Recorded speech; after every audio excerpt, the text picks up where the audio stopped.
Damn, it's been a while. I'm a little rusty. I'm a lot rusty. What is up, all? Toxic Holocaust, Chemistry of Consciousness. And this album came out in 2013 on Relapse Records. Toxic Holocaust are from Oregon, and they play crossover. And for those of you who are unfamiliar with that term, it's a mixture of hardcore, punk, and metal.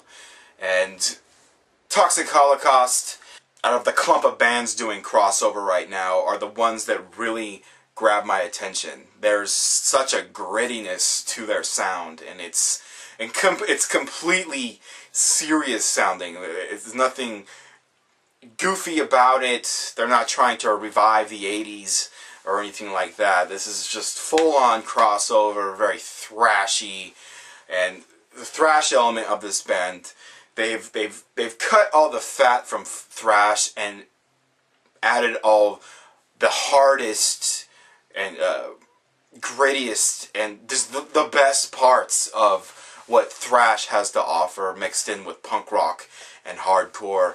And Joel Grind's vocals, I'm not sure if I'm the only one who thinks this.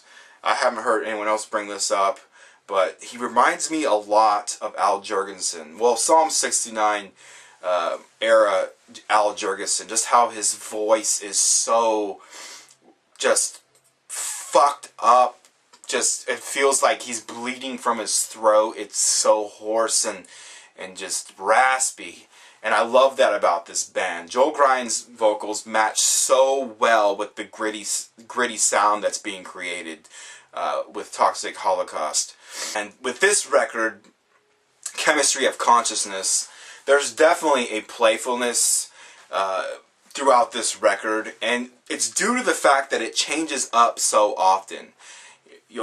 Like on the track Rat Eater, it'll lock you into just this head-bobbing, thrashy groove, and then it'll just transform into just blistering speed metal, and then break down into that groove once again, and it's just so fucking good.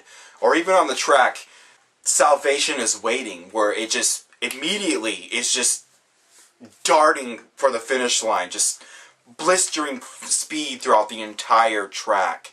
And this album's just chock full of so many memorable moments of like almost like a good grind record where you're like, oh, I like this portion, I like that groove they just created, I like that breakdown, I like how it brought the double bass in and the rabid bass just for that short-lived 4 seconds, and then you know, went off in a different direction. Very good record, and it's a very serious record, but there is definitely a fun element running throughout this entire record, and I'm really digging the punk rock vibe that was not as obvious on the Conjure and Command record, which is the album that made me fall in love with these guys. Such a fucking dirty crossover record. I fucking love that record. And this album is solid all the way through. Every track has so many moments where I want to go back and listen to that track again, just to hear those portions of the song like I just mentioned, and now I'm repeating myself. Definitely check it out. It's Toxic Holocaust, Chemistry of Consciousness. This album came out in 2013 on Relapse Records. Thank you for watching. Thank you for subscribing, and I'll see y'all next time.